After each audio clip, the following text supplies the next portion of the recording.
Hello, Muhammad. Hey, Sam. Yeah, actually, the time here is 11:24 now. It's not yet 12. Okay. So So you it's can go gonna and do be something and come back in the next 35 minutes. Then we start. since it's gonna be 1 p.m. in my time. Yeah, because the time now is it's not yet 12. But I'm just going to Okay. download whatever that is. Yeah. Okay. Sorry about that. I thought you converted the time properly. Uh, no problem, no problem. All right. See you very soon. But I'm going to, Okay, this is going to be on anyways. The meeting is on anyways. So I'm going to be, up, okay. here. Yep, I'll be right here, Sam. Mm. So I'll call you first so that you can present and go. Okay? Problem. Yep. I just do an introduction for you, and then you can present and then leave. Okay? All right. No problem.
Hmm?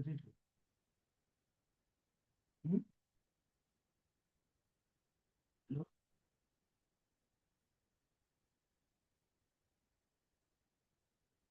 What did you?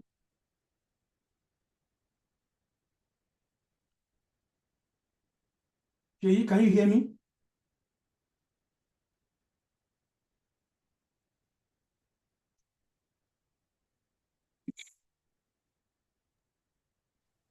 Hello? Yeah, not you. I was talking to Sheyi. Oh, okay. Just left. We'll soon start.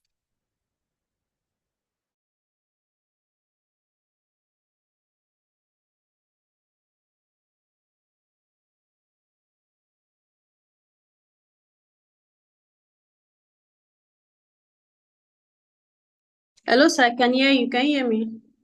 Yeah, I said, try and share the screen. Let me see. Yes, sir. That's what I was doing before.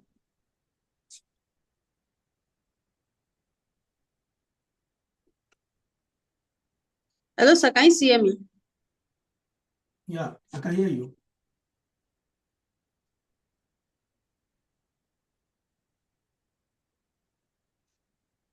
I'm sharing my screen, sir. Okay. Can it be in what's it called? Yes, like that. I think it's better now. Okay, sir. You can leave it like this. But we'll soon start. Okay, sir. It's already recording, I think.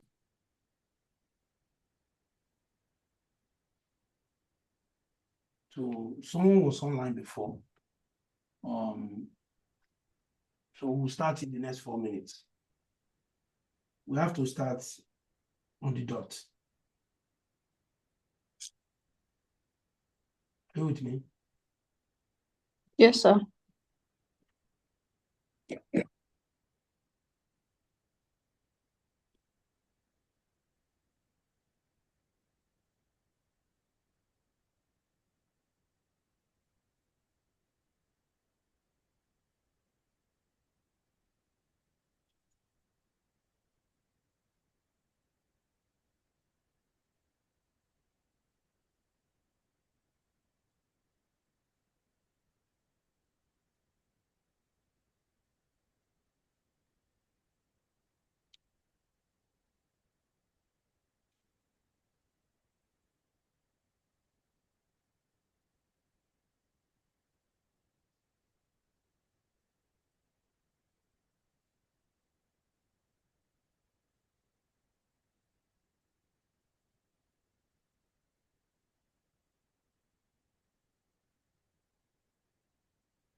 I think we should be getting ready to start.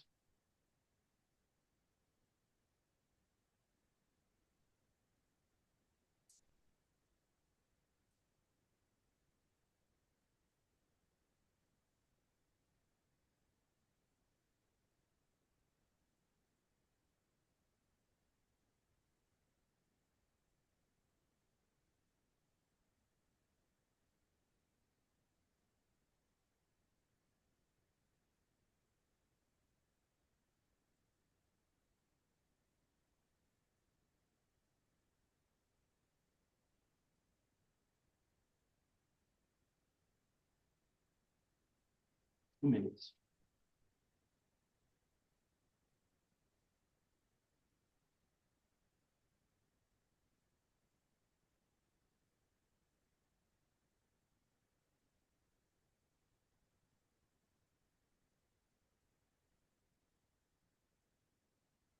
Okay. Yeah, I think you can start. Okay. Hello, everyone. So I would welcome everyone to maths webinar for kids. And My name is Oluwashi and I'll be the moderator for today. Okay, so let's just talk about our agenda. We'll be welcoming guests and there'll be an introduction to maths webinar for kids. We'll be meeting with the CEO of Educify. Then we'll also meet with our guest speaker.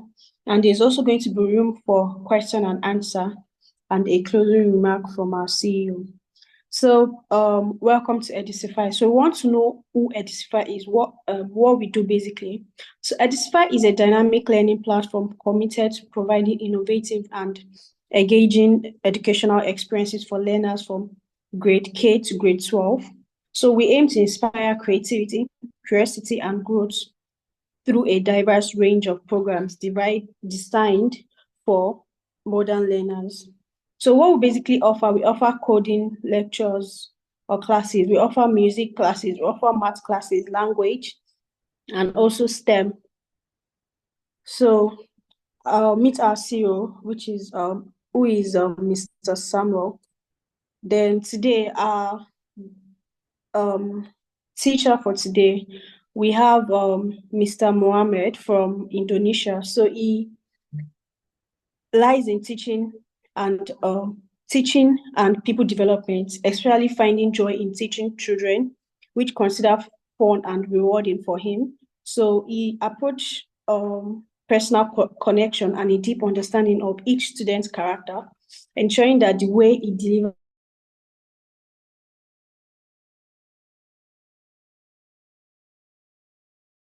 We can't hear you anymore.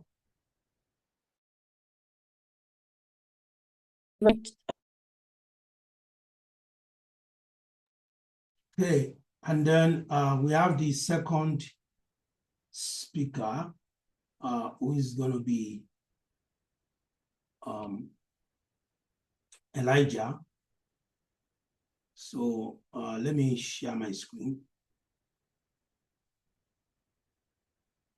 Share my screen. So the second speaker is Elijah, and Elijah is at BSc in education, in economics education, and he has taught for over 5 years maths, economics, numeracy, algebra, trigonometry across British, American, and the Nigerian curriculum. So we also have some other speakers that are going to introduce themselves much later. So, so today we want to just teach you, show you some concepts in mathematics, and you know, some concepts that can help you with being able to carry out your mathematical calculations and operations more conveniently. So without much ado, I'm going to call on the first speaker, Mohammed. Mohammed, are you ready? Mohammed, Yep. Mohammed Azhar, right? Yeah. Hello. Yeah. So you can share your screen and you can start. Okay, thank you, Sam, for the time. Let me share my screen.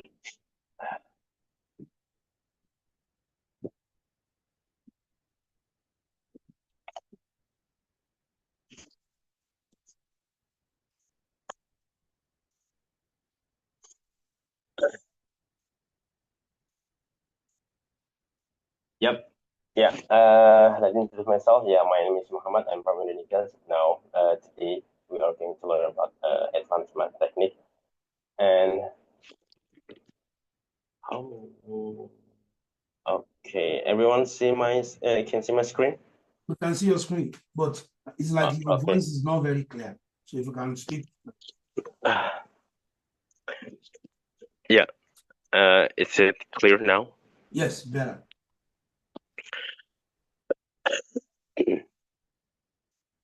Okay.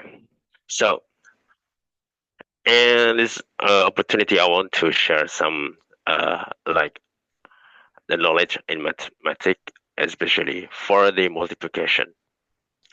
Right? Okay, what is multiplication? Multiplication is one of math method or counting. Then this is the basic one after add, after or plus and minus, and then we're gonna make like a multiplication. And multiplication have many kinds, right? Like ones, tens, hundreds, and many more. But today we are going to learn about 2 digits or the 10th multiplication. So we have this formula. So you have to remember the formula is AB times CD. Okay, AB times CD. This is the main formula. And after this formula, you have written on your mind, then you have to break this formula into 3 steps. The first step is B times D. Oh yeah, if you have a pen and paper on your desk, on your in front of you, you can take it. You can write down this formula. So in order to for the next day, for the next when you are at school, you are able to memorize this formula easily. Okay. Okay, AB times CD. B, the first step is B times D, and the second step is B times C plus A times D, and the third step is A times C. Okay, 1, 2, 3. You have to follow the rules, follow the step for the first and then the third. You can switch it on, like for the first and then go the 3. No, you can do that. So you have the first, second, and the third. Right? Now let's have some fun with this. Okay, for example, I have this number 12 times 24. So how to figure out this number 12 times 24? Based on this formula, we have just followed the steps, right, for the first and the third. So there's formula can be like this one. Okay, we write it down. So this is the main number and the main formula. 12 times 24, A, B, C, D. 1 becomes A, 2 becomes B, 2 here becomes C, and the fourth becomes D. So 1, 2, 3, 4. There are 4 numbers, so it's easy to be written like A, B, C, D, right? And from this A, B, C, D, we do the next step. The next step, we write down this one, okay? B times D, and then B times C plus A times D, and the third A times C. Okay. Now, let's put the number into this formula so we are able to understand easily. This one. Okay. And I have written this formula becomes more and more easier for you. Just not only the step 1, 2, 3, you are also able to understand the color. You see the color? We have blue, red, and green, right? The first is blue, the second is red, and the third is green. Okay, Jess. Next. Okay, we put in the number. The first is B times D. What is B? B is 2. We put it here, B. And the second is D. D is 4. We put it here, right? So 2 times 4. What is 2 times 4? 2 times 4 equals, we have 8 here. Okay, and then the second step, we have B times C plus A times D. B times C plus A times D. Okay, the number of B is 2. 2 times C. C is 2. So 2 times 2 is 4 plus A times 4A is 1 and D is 4. So 2 times 2 plus 1 times 4. It is 2 times 2 equals 4 plus 1 times 4 equals 4. So 4 plus 4 equals, also we have 8 here, right? And the third step, we have A times C. Okay, A times C, A times C. Now you put the number right here. A is 1 and C is 2. So 1 times 2 equals 2, right? We put it here. Sorry. So 12 times 24 equals 288. Okay, I just want to make sure that you have already remembered the step. Okay, this here the step is AB times D, and B times D. Second is B times C plus A times D, and the third is A times C. And this formula are able to use for any numbers. 12 times 24, 50 times 70, like 25 times 34, 11 times 14, 78 times 19, 88 times 91. All of these numbers, these 10 numbers, are able to be counted with this multiplication formula. And I want to just make sure that you are and understand. So please take your paper and pen, write down this formula in order to, after this webinar, after this class, you are able to like learn at your home, at your school, study the numbers you want to write down, the numbers you want to solve, like that. So don't forget to write down this formula. And oh yeah, I want to make a challenge, right? I want to make a challenge. So I want you to take a paper and pen, and I want to change this number and try to figure it out by yourself. Okay, I want to change into 23 times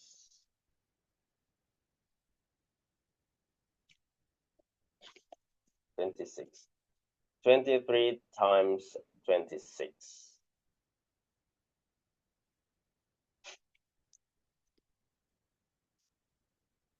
Okay, try to figure out this number 23 times 26 using this formula, right?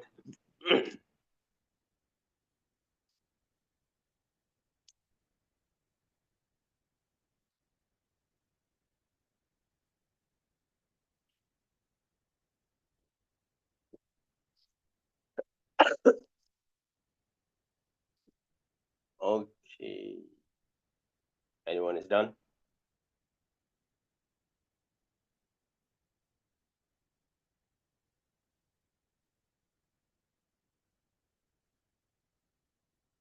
Okay, Srinifa, are you done? Srinifa Sa.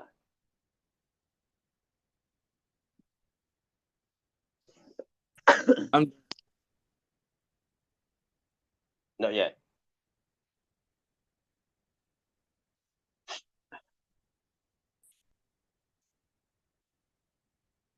Okay, I give you another time. Maybe 1 or 2 minutes.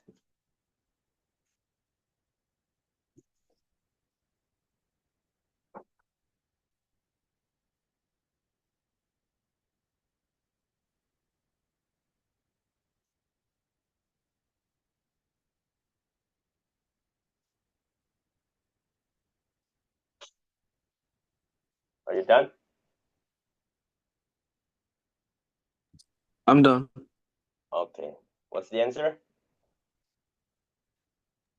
598. 5? 598. Okay, good. You follow the steps? I did, but then I got 18, 4th. But then I did the regular method, I got 598. You did this? I did, but I couldn't get like the right answer.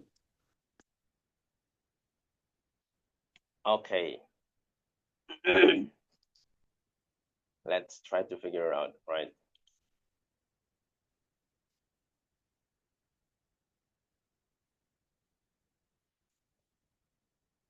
$23 times 28.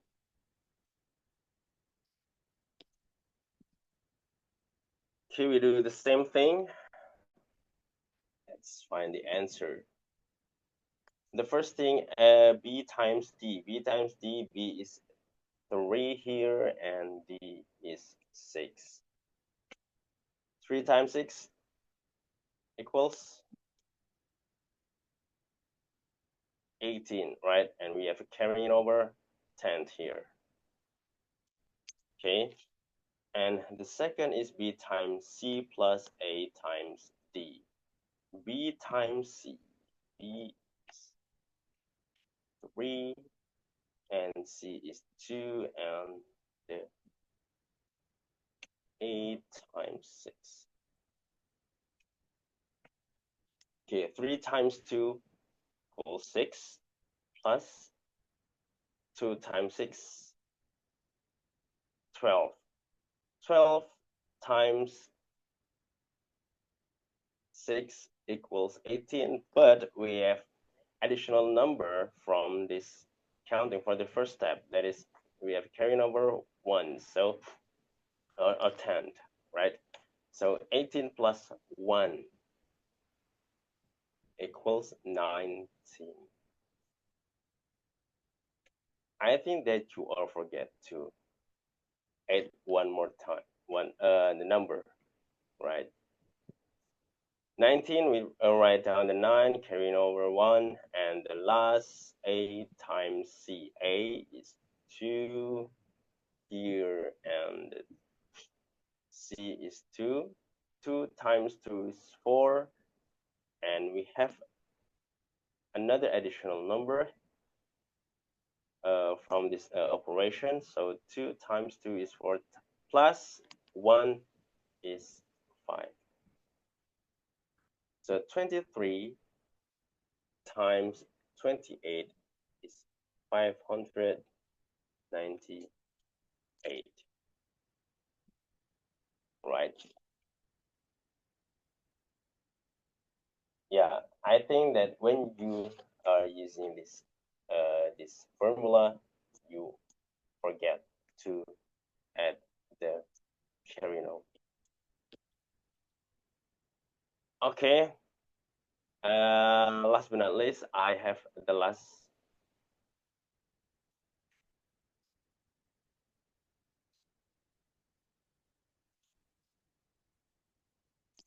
Try this one. These are last numbers, right? 11 times 45.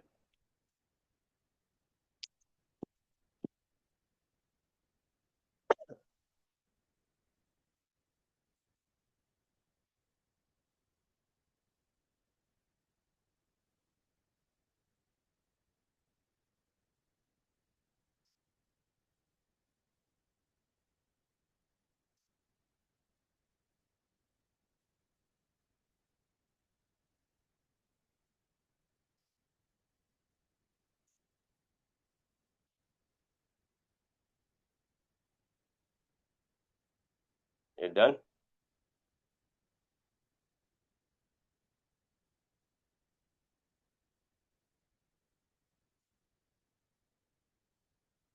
So what's the answer?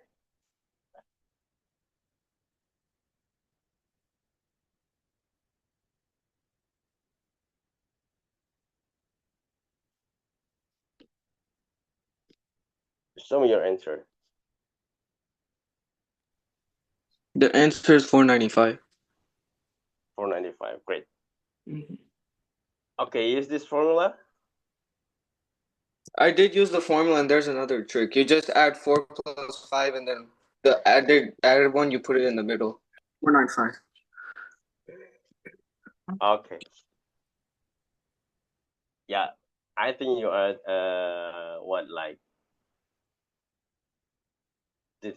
doesn't get used. You don't get used to use this formula, right? But it's okay. For the first time, it's okay, and you need to try and then try again. And one more thing, guys, I want to show you the magic for this number, the magic one. You see this number? We have 11, right? Okay. Just focus on this number, 11. If you find 11 times any numbers, hundreds, thousands, tens, or even 100,000s, we have the magic trick. Okay, I will repeat one more time. You see this number 11. Okay, if you find 11 times any numbers, tens or hundreds or 1,000 or else,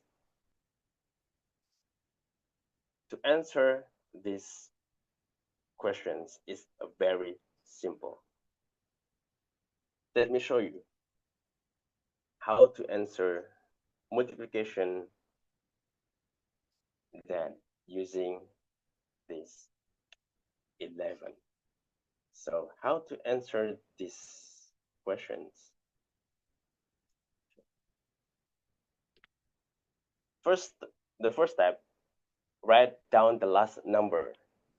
The last number we have here is 5, right? Just write down here 5.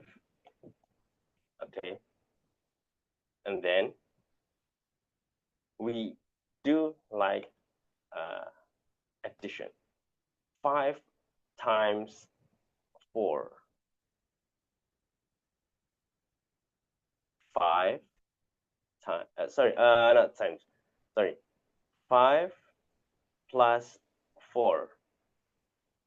Okay, 5 plus 4 equals 9, right? And then the last one, see this number? It is 4, right? Just put it here, 4. Okay, so 11 times 45 is 495. Another magic trick, we change. Okay.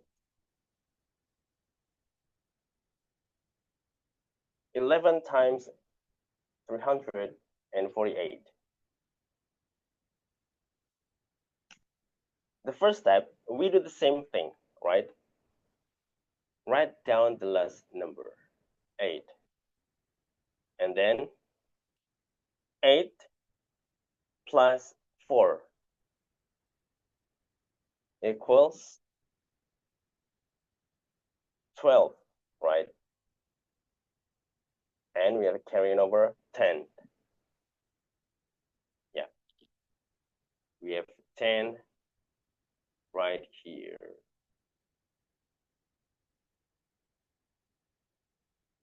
And then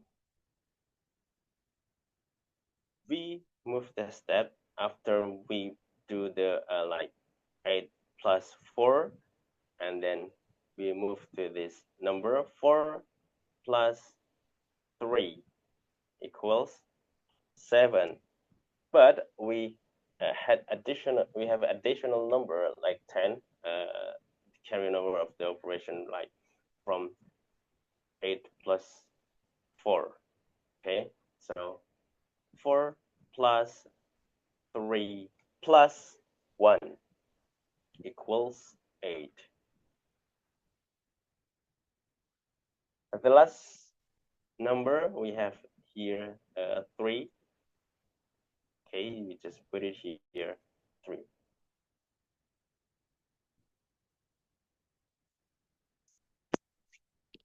So this is the answer, 11 times 348. The answer is 3,080,128. So I just want to remind you, for every single number that times 11, the formula is write down the last number and then do like addition. Move forward, like, yeah, from the last and second and the first. We do the addition. Okay, that's, yeah, I think that's it for me about this multiplication. It's already 30 minutes, right? And thank you.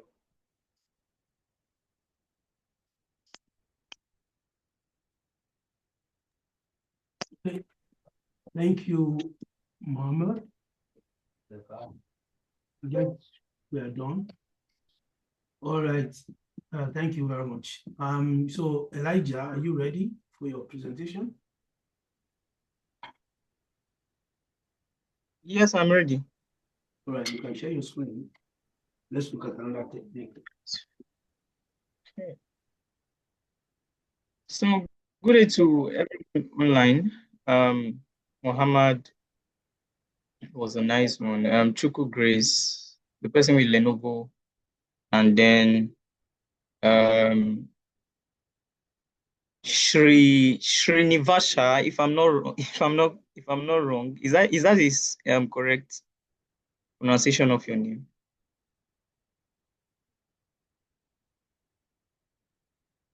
Are you there? I'm here. Okay. I wanted to be sure if that was how to pronounce your name.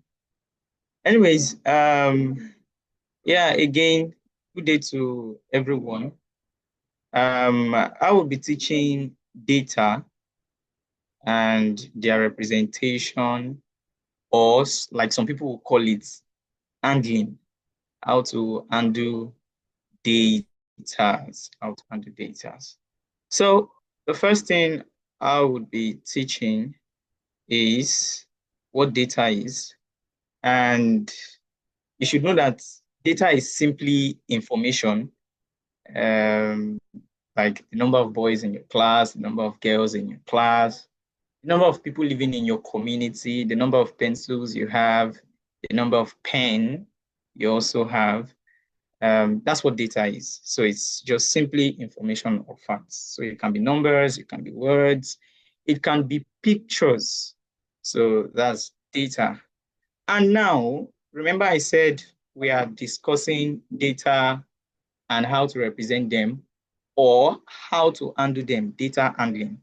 So the first way of handling data or representing them is through what we call tallies. It is through tallies.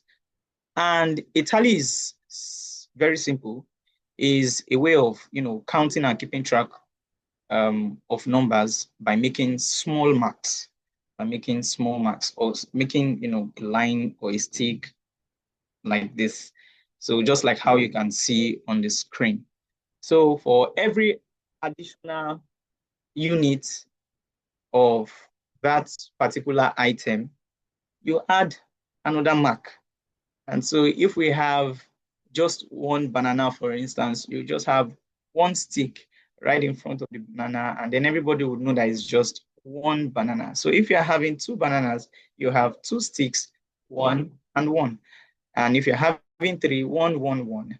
And if you're having 4, 1, 1, 1, 1. But there's something so spectacular about it. Once it gets to 5, you have to, make a cross over the first 4 that you have drawn, over the first 4 marks that you have drawn, and then that implies that you have 5.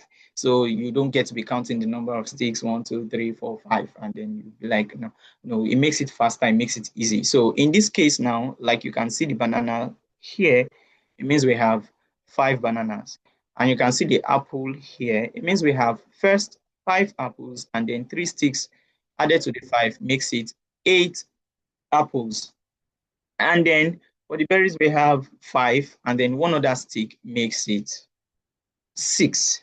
So that's that about tallies. Every additional item, you had 1 more mark, and that is that. Another way of representing data is through what we call pictograph. We represent data through pictograph. So, and how is this done? A pictograph is a chart that uses pictures to represent those, information or that item. Pictures to represent that item. Now, unlike tallies, that 1 mark represents 1 item, another mark 1 item. For pictograph, it varies. You can be told that 1 picture of banana represents 5 bananas, or you can be told that 1 picture of banana represents 1 banana, or you can be told 1 picture of banana represents 2. It will always be in the information given to you. So in this case, we have banana. Now, if 1 picture of banana represents just 1 banana, it means we have 1, 2, 3, and 4 bananas. Again, we have 1, 2, 3, and 4 bananas. However, in case, take for instance, you are told that 1 apple and 1 picture of apple represents 5 apples. Again, 1 picture of apple represents 5 apples. It means that if you have to count the number of apples, you would not count 1, 2, 3, and 4. You will count in 5s, and that's if you can go back to probably your grade 2 or your grade 3, that's keep counting in 5. Skip counting in 5s. So if we're going to be skip counting in 5 to count the number of apples that we have here represented with our pictograph, then it's going to be 5, 10, 15, and 20 apples. 5, 10, 15, and 20 apples. Now let's now go to the cherry. If the cherry, a single picture of cherry represents 10 cherries. If a single picture of cherry represents 10 cherries, then we are going to skip counting in 10s. So it's going to be 10, 20, 30, and 40 cherries. So that's how pictograph works. Again, we've talked about data, saying that data is information. We've talked about representing data as using tallies, and we said that every single stroke represents 1 item. And after tallies, we said we can represent data also by using pictograph, where we said that a picture, you will be told the number of items that a picture represents. So that is that. The next one we'll be looking at now, which is the most important one for this session, is graphs. Graphs. A lot of times as you go on, tallies will no longer be in use, pictographs will no longer be in use. What you'll be using every day, even when you grow and then at your place of work and every time of your life, will be graphs. And graphs makes it very easy to simplify very complex information. Maybe like saying the number of pregnant women in the whole of the nation. A graph would make it very simple. And there are 3 types, majorly 3 types of graphs. We have the bar graphs, we have the line graph, and we have the pie. Some people call it pie graphs, some people call it pie charts. So pie charts, bar graphs, line graphs, and pie charts. So for the sake of the little time that we have for our lesson or class today, we are going to be focusing on the bar graph. We're going to be focusing on the bar graph. So for that, you wouldn't mind us using the whiteboard. So, and this will be our question for it. The question would be, show the number of grade 6 students who enjoy different sports using tally marks, a pictograph, and a bar graph. Though I've shown you how to represent using tally marks, I'm going to show you, we're going to use tally marks in our, what do they call it, on the whiteboard, and then we are going to go straight to bar graph. Then if we now have enough time, we'll come back to pictograph, and then we use pictograph to represent this information. And what is the information? The number of students in grade 6 who enjoy different sports. So that would be that. So permit me to close this. I would then put up the whiteboard. I'll put up the whiteboard, and the whiteboard is loading.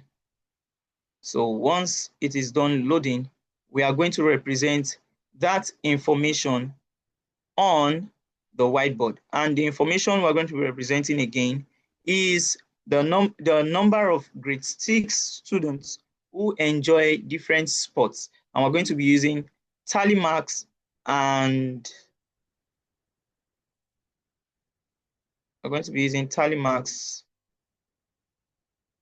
bar graph. Please just give it some time. It's loading, and yes, we have it. So please, if you cannot see the whiteboard, please let me know so that I'll be sure that, you know, it's not just me who is seeing it. All right, thank you. I can see Jen moving her cursor. Yeah, thank you. All right, so for the bar graph, we're going to start first with tally marks. And for tallies, I would like you to know that there is what we call frequency. And frequency is, you know, is gotten from the word, you know, frequent. I think one is a noun, one is a verb. So frequency should be the noun and frequent should be, you know, the verb. Anyways, from the word frequent, frequency tells you how much of an occurrence something has, like how many times the thing occurs, like it keeps occurring and occurring and occurring. How frequent it is tells you how many times that information or that item, you know, shows up or occurs. So now, remember from the class activity that we're supposed to have, we're supposed to represent 8 students showing their love for football, 4 students showing their love for basketball, 3 students showing their love for chess, 4 students showing their love for skipping, and 5 students showing their love for video games. Now, let me just write it here so that I know that since I'm not sharing the screen, so we can know what we are doing. 8 for football and 4 for basketball.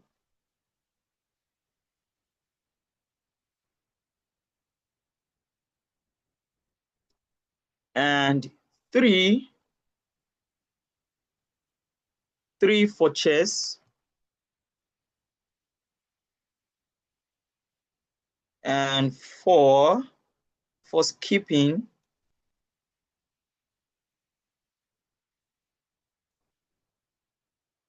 and lastly 5 video games. All right. So now, this is the information we are going to be representing using tally marks. So, and in order to start that, this is what we're going to do. We're going to try to draw a table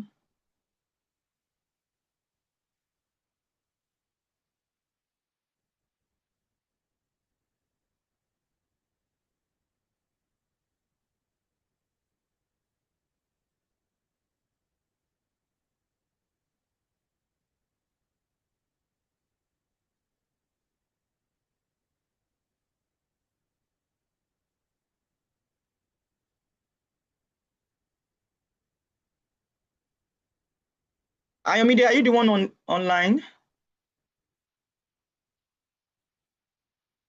Ayomide, is that you?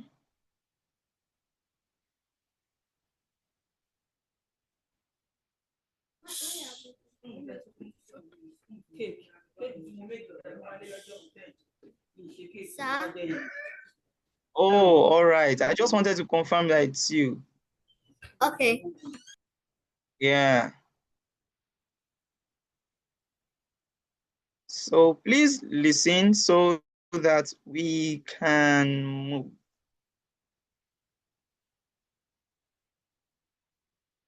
Oh, sorry. I think I drew too much lines already. Yeah, I think this is okay. Yeah, so on this side, we're going to be representing the sports, while on this other side, we're going to be showing the tally marks. So for the first sport, we have football,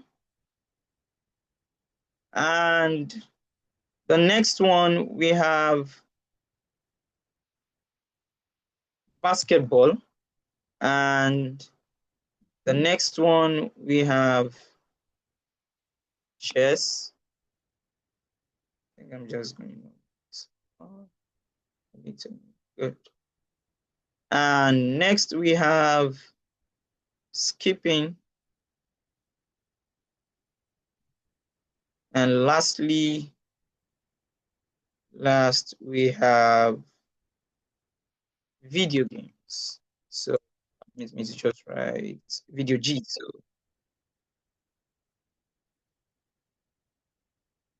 all right. All right. So I'm going to draw the tally for football, basketball. I'm going to draw the tally for football, basketball, and no, I'm going to draw the tally for skipping, chess, and video games. So I'm going to start from the end. Then I'll have somebody help us do the tally for basketball and football. So for video game, or let me start from chess. For chess, the tally is going to be like this. Remember, we are having 3 students showing their love for chess. So to represent it, we are going to draw the tally mark, which is 1, and then sorry.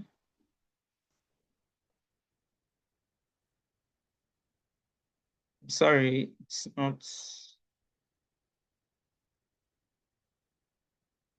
All right, 2, and for the next one, we have 3. So 3 people showing their love for chess. This is how you represent it using tally mark. Then for skipping, we have 4 students showing their love for skipping. And for that, this is how we represent it. 1 and 2 and 3 and 4. That's that. And lastly, to represent 5 students who showed or expressed their love for video games, we're going to be having 1, 2, 3, 4. And remember, I said once it is 5, we'll make a diagonal line across it this way.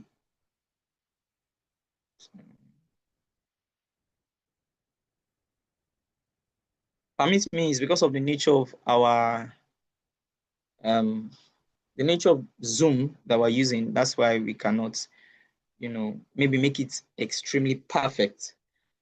So, having done this, I would like anybody who can volunteer to represent the number of students who love basketball and the number of students who love football using the tally marks, so that we can quickly get onto bar graphs and represent the same information on a bar graph. So Ayomide, would you give it a try?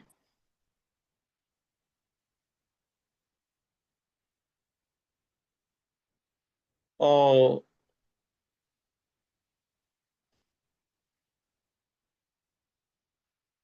who else is What did you a say? student? I said, would you give it a try to show me using tally marks, the number of students who love football or the number of students who love basketball? Which one are you willing to do? Basketball. Oh, you're willing to do basketball. Very good. So please go ahead. The whiteboard is yours. Just right in front of basketball, show me using tally marks the number of students who love basketball.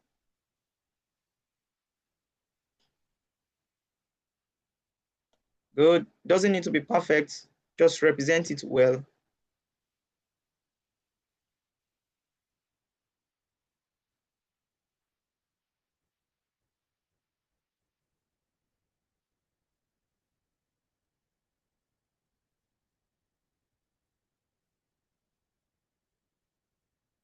Good. Very good.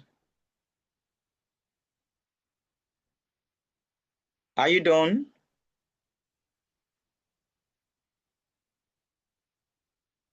Ayomide, are you done? You need to unmute so I can hear. I can see your lips move. I cannot hear you. Yes. Excellent. Very good. So would you just do the football once and for all so that everyone can see that it's not just basketball you can represent?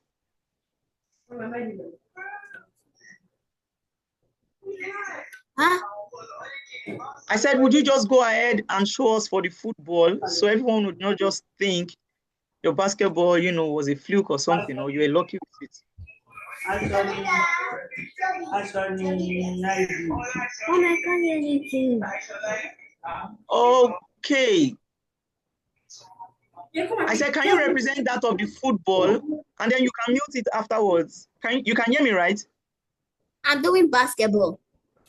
Yeah, I know you've done the basketball and you did it excellently well. I'm saying that can you just help us represent the football also? Okay. Yes, exactly. Thank you.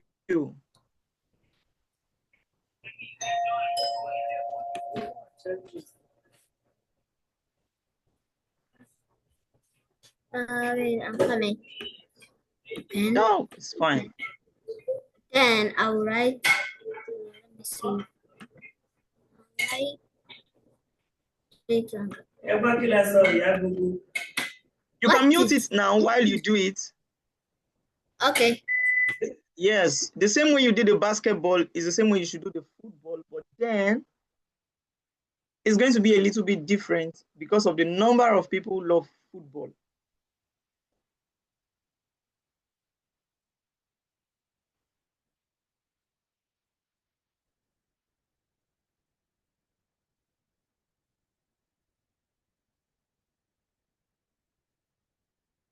Use the same, what is it again? Use the freehand you used for basketball, also for football.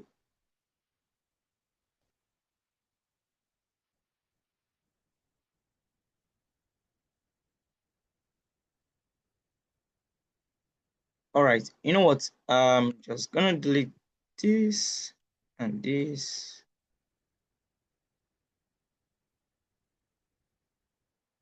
All right, I think you have issues with it, right? It's fine.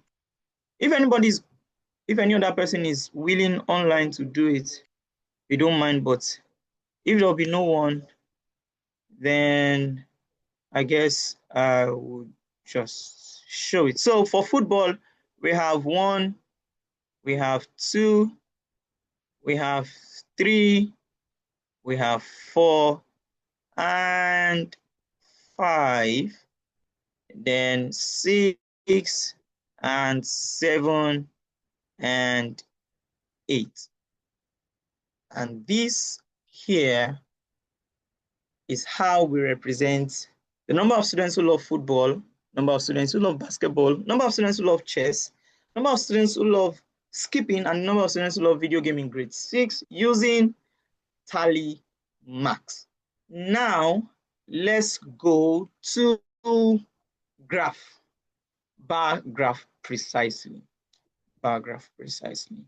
So for the bar graph, it's going to take, a very, very different shape. So for bar graph, we are going to be having what we call the y-axis and the x-axis, because we are trying to, use a graph to represent this information. So the y-axis is a line that runs from top to bottom. So something like this runs down this way, while the x-axis runs from left to right this way. Good. So while this one represents the x-axis, this one represents the y-axis. For the y-axis, remember I told you that we have what we call frequency, and I told you that frequency is gotten from the word frequent, like the noun frequency and then the verb frequent.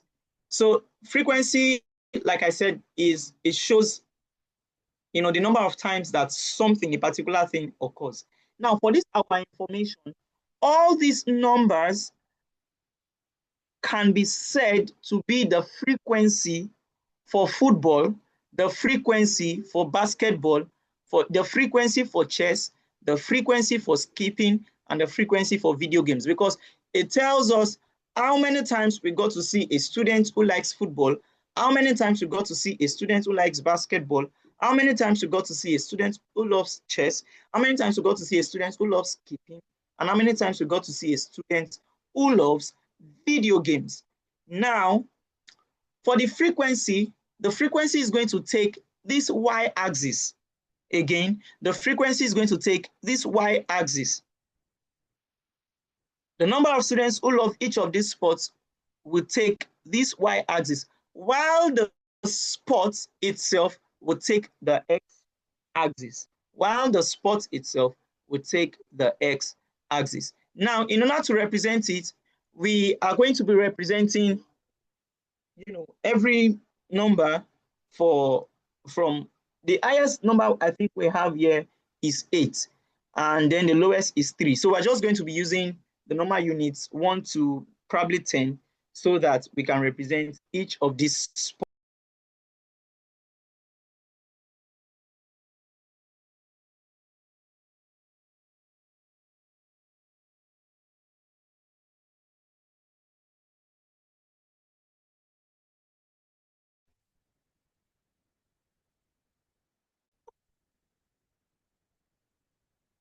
Hello, Mr. Elijah, I think you're muted.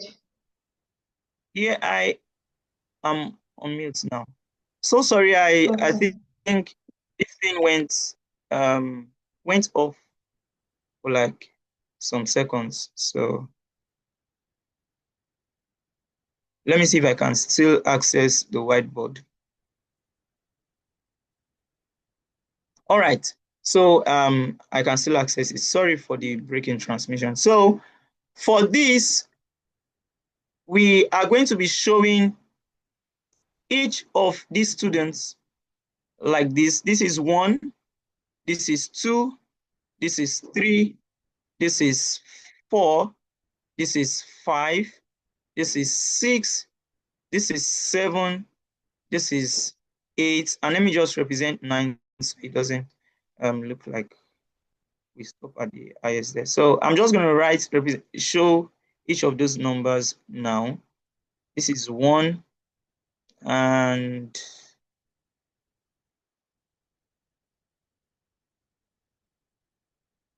2 and 3 and 4. Don't worry, I'm going to readjust them so they are standing right in front of their marks.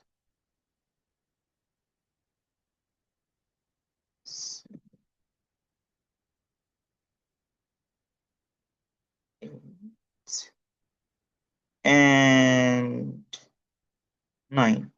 All right. So I'll readjust this to come here, and this to come here, and this to come here.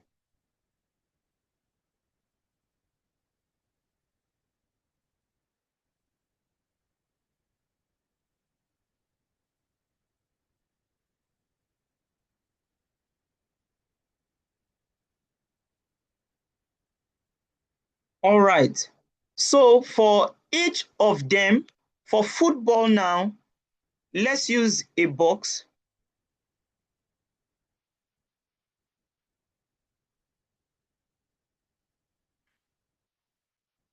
For football, we have 8 students.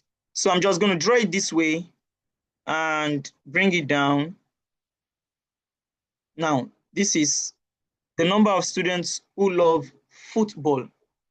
Now, for the number of students, let me see if I can change the color so it doesn't look, oh no.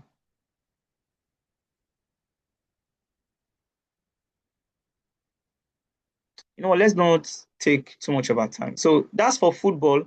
Then for basketball, okay, but before we show that of basketball, I'm just going to write it down here that this is for football. So for basketball,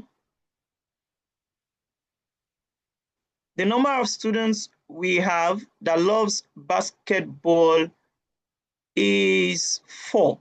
So we are going to start from here and show 4 students who love basketball.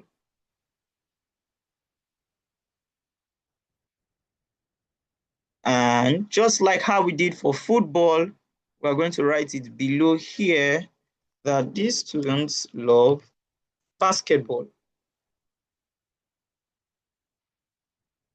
And the next one is chess. The number of students who love chess are just 3. So we show 3 students who love chess like this. 3 students who love chess like this, and we show it underneath saying that this bar is for the students who love chess. And next is students who love skipping, and they are 4 students who love skipping. And we come back to 4, trace it down here, and we draw 4 students who love skipping. 4 students who love skipping. All right. So please, someone apart from Ayomide, and this time I'll be very patient because somebody must just answer. Another students apart from Ayomide, can you show me for the number of students who love video games? show me using a bar graph. On this particular graph of ours, the number of students that love video game. Just draw the graph and let's see it.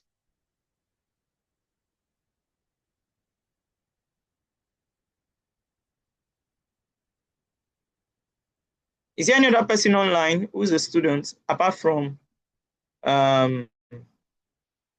It's only, is Debbie Ade a student?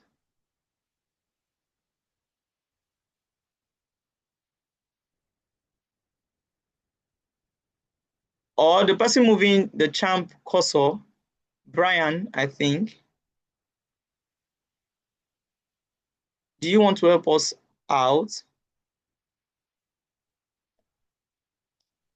If you need help in getting how to access the box, you can let me know. I will direct you.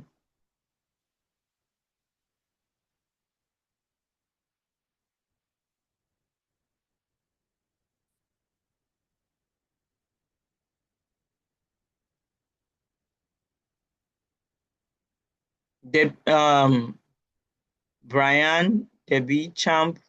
Who else is a student online apart from Ayomide?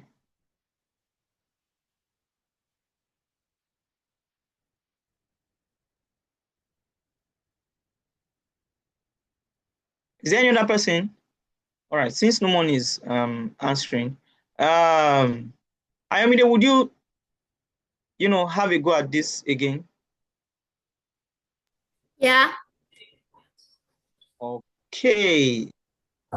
Can you try it? Can you give it a try? I can't understand. Like, can you represent the number of students who love video game on this bar graph? Like how we used, these rectangular shapes to draw or to represent the number of students who love each of these sports, like football, basketball. Okay, let me go over it again. For football, 8 students love football, and 8 students love football. Oh, are you the one who did this? Yes. All right. Okay. Yeah. No, but wait. You, 2 things. At least you gave it a try. Very good. That's quite impressive. But number 1, instead of using a curved edge shape, use a sharp edge shape like a rectangle. Are you the one dragging it up? Yes. Okay, so don't drag it up. Bring it down to the same level as 5, which represents the number of students that love video game. Bring it down to the same level as 5.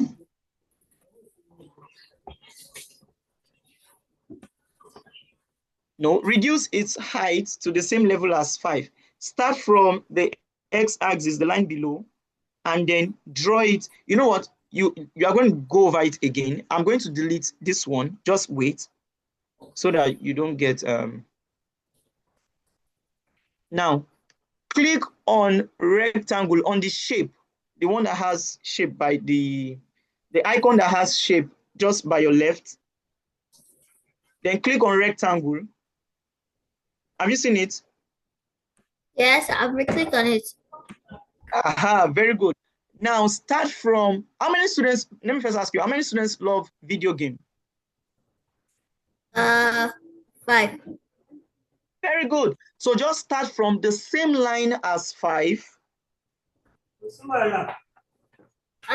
And then let the rectangle get to the same line as 5.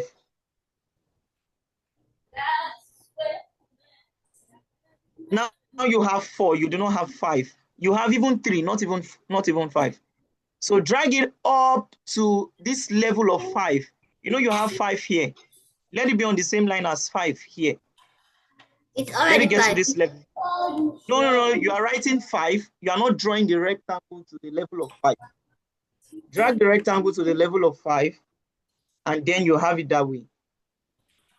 To drag it. Yeah, something like this. More. Yeah, to the level of 5. This is on 4 now.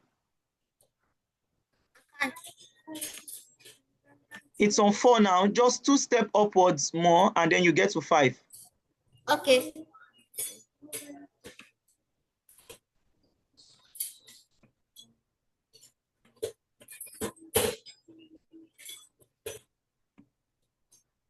The same way you, then 1 more step upwards, and then you get to 5. Then you go a little up. Good, perfect. That's perfect. Very good. Clap for yourself. All right, so that's all we discussed. You can mute the mic now, Ayomide. Thank you very much. So that's all for data. We defined data already. We said we can represent data using tally marks, pictograph, and graph. And then we said we have 3 types of graph. That's bar graph, line graph, and pie chart. But then we're able to do just tallies and bar graph today. For as many that would love to see how we represent information or data using pie charts, you would have to hop on Educify and register and book a class with any of our teachers, myself or Mr. Muhammad, and I'm very sure you would enjoy every of the class that we're going to have together. It was nice meeting everyone. Thank you very much, and I hope to see you, on a registered class, one-on-one class with me. Thank you. Bye-bye. Thank you, Mr. Elijah. Thank you very much. So, Mr. Mohammed, the second Mr. Mohammed, please, I'll need you to begin the class now. Yes, ma'am. Can you hear me? Can you see me? Yes, we can hear you. Yes, I can hear you. Wonderful, wonderful. Hello, everyone. Nice to meet you. My name is Mohammed, and I teach math and science. And share my screen.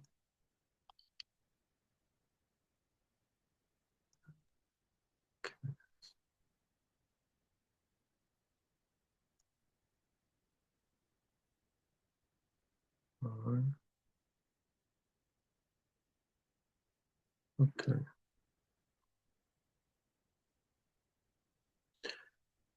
Can everyone see my screen? Yes, we can see your screen. Okay, wonderful. Okay, so we had wonderful presentation from the previous teachers, and we're gonna move a little bit more toward algebra. And before I do that, I just wanted to let you guys know what different career path you could take by learning how to get good with numbers. So you could become an engineer, right? You could work with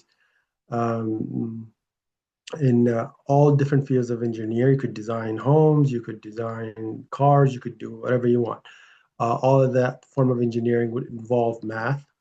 You could be a scientist, you could work in a lab, you could do stuff like that, and computer programming. So if you like AI or anything like that, all of that would involve math as well. So math is very important. All right. Now we're going to do a little bit of algebra, right? Here we have a simple algebraic expression, right? So in the algebraic expression, we have our term, as you can see here, the coefficient. The coefficient is basically the number that goes in the front of the letter here. This letter we call a variable. And over here, we have something called the constant. Any number that doesn't have a variable in a formula would be the constant. All right. So let's keep moving forward. So now we're gonna work on some polynomials. And again, this is very important. You could see polynomials in computer programming, and you could see polynomials in a scientific field. If you are into chemistry, you'll get to see them as well. So here, let's look at what we have here. We have this expression in which we have open parentheses a plus b close parentheses squared. All right. And if you were to FOIL this, you'll end up with a squared plus 2ab plus b squared. Have any of you worked with polynomials before? Your students, anybody?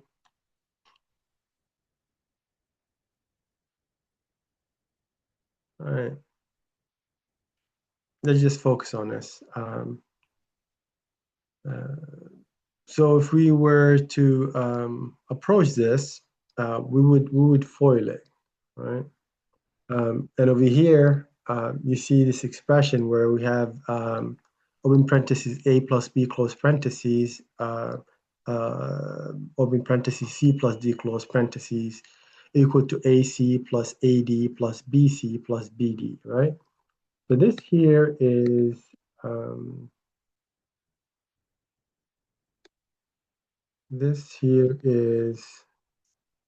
what we say FOIL. So this here is FOIL, right?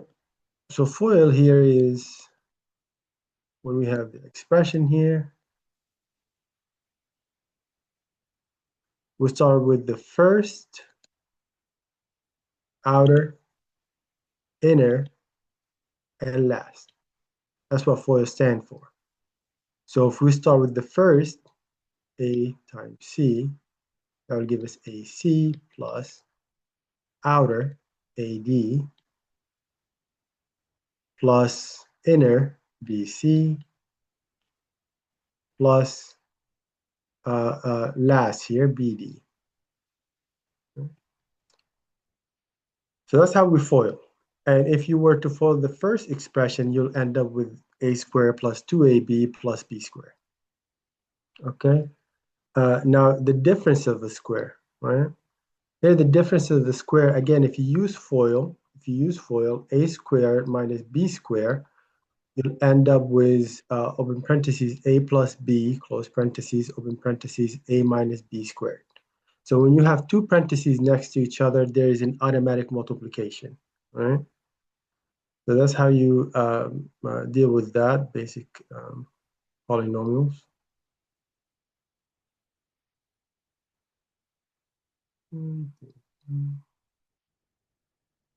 All right, so now let's do some practice problems. All right. So the first problem here, I would work out the problem so you guys could understand it. And I'm going to let you guys try the next two problems. So the first problem here, we have 3x squared plus x, open parentheses, negative 5x plus 4, close parentheses, right? So here, this x next to the parentheses indicate multiplication, right? So we will multiply this x into our both of our terms here inside the parentheses. So if I do that, we end up with 3x squared plus,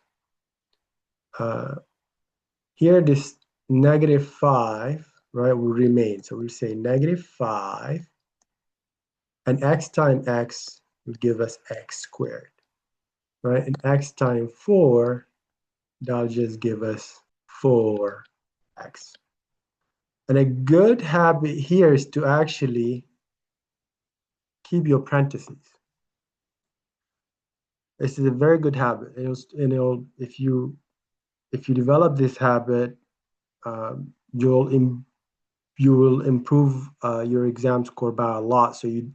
Because you're not going to make careless mistakes.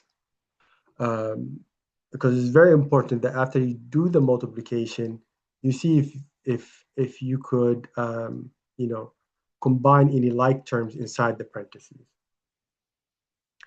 Now here we don't have any like terms. We have negative 5x squared plus 4x.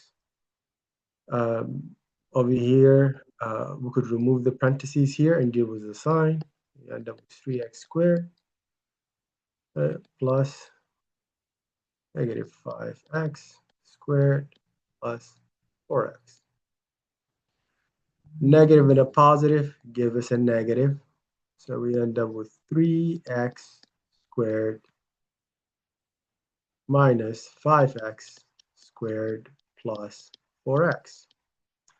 Now, do you see any like terms? Yes, there is like terms. We have 3x squared here minus 5x squared. They are like terms, so you end up with negative 2x squared plus 4x. Okay? And over here, can we combine any like terms? No, we can't. So this would be our final answer. Negative 2x squared plus 4x. Any question here? You guys feel you understood what I did?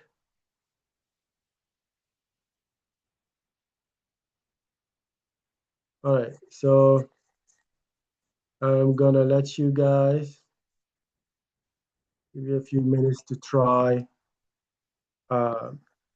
question number 2 here. If you got your pen or your paper, and you could kind of, you know,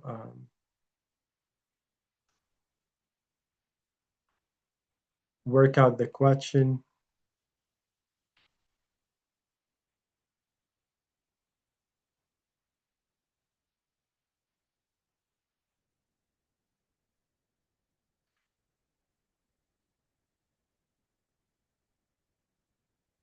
If you feel like the question is too hard or you don't know the step, just let me know and I'll help you out. But just take a few minutes to try to work out this question.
Hey, Brian.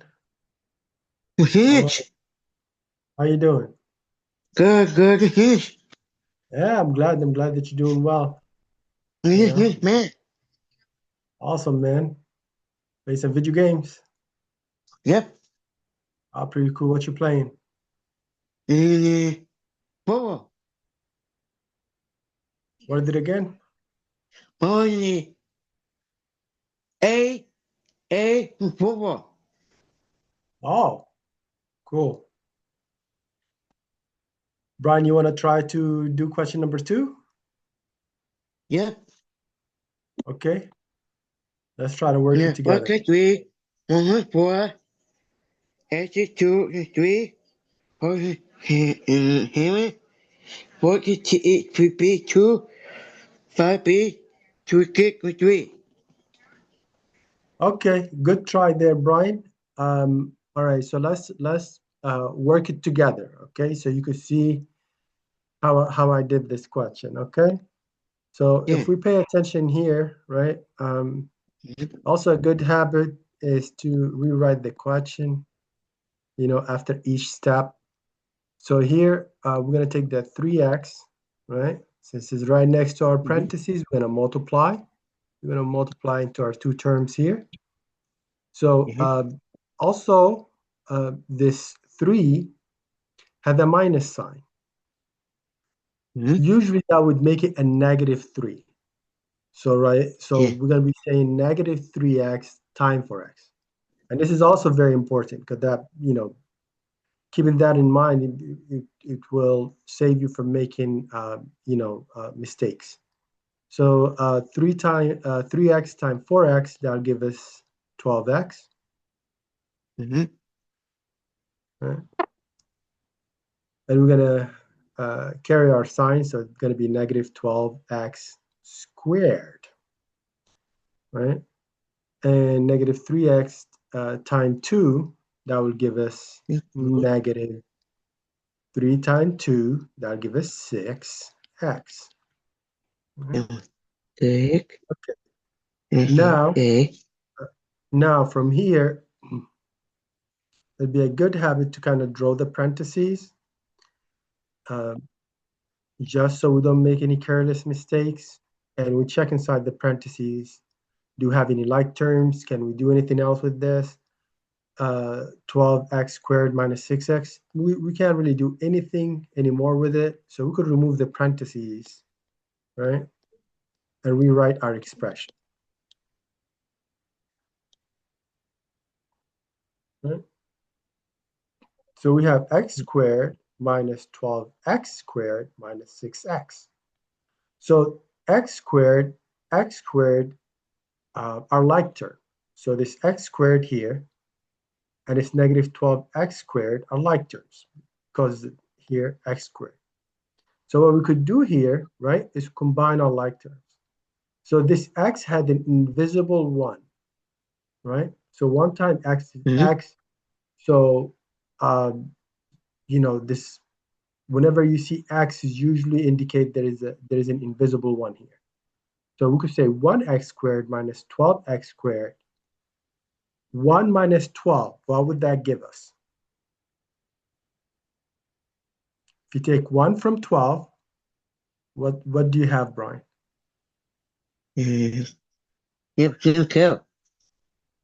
Okay, let's count together. So if I take 1 from 12, we end up with 1, 2, 3,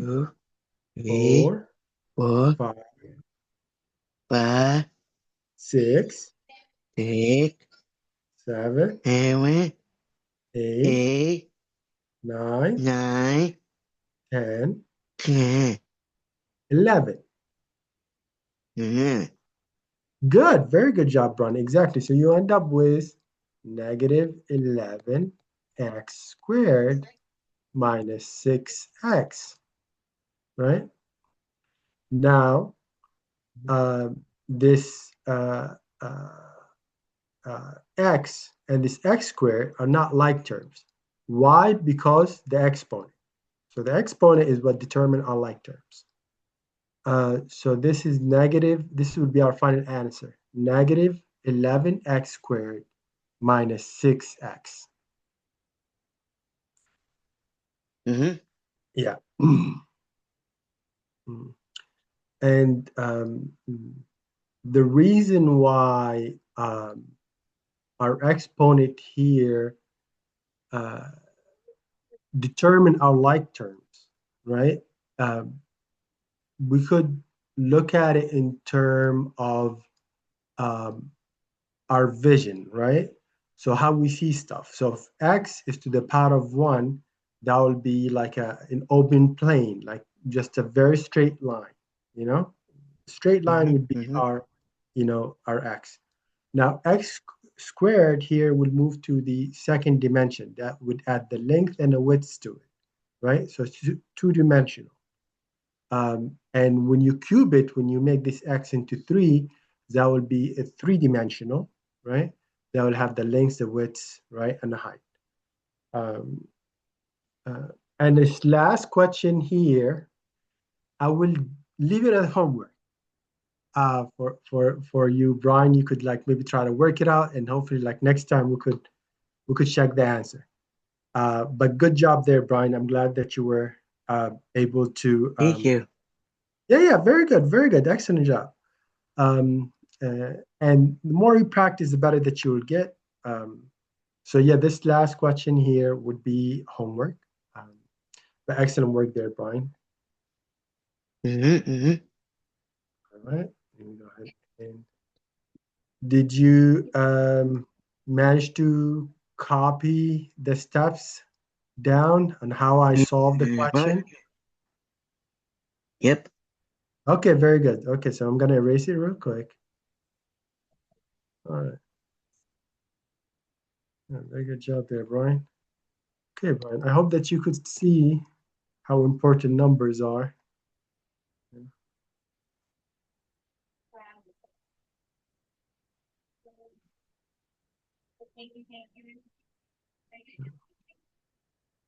So here,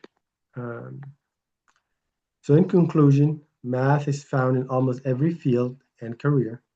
Math is the language of science. Learning algebra and advanced math techniques help you speak with machine, innovate, and improve the condition of mankind. Thank you, and I hope to see you guys again, hopefully in a one-on-one lesson. Take care, Brian. I'll see you later, buddy. Yeah, thank you. All right, bye-bye. Bye-bye. Thank you, everyone. Thank you, Mohammed. Thank you, Elijah Ojo. Thank you, our last switch, which is also Mohammed. Can everyone hear me? Thank you, all the students that was here. So, you have to go to our website to register with us. Like, obviously, you already registered with us, but you have to like take classes in whatever subject. For example, we had in maths too, so you can take classes in maths with either of our tutors.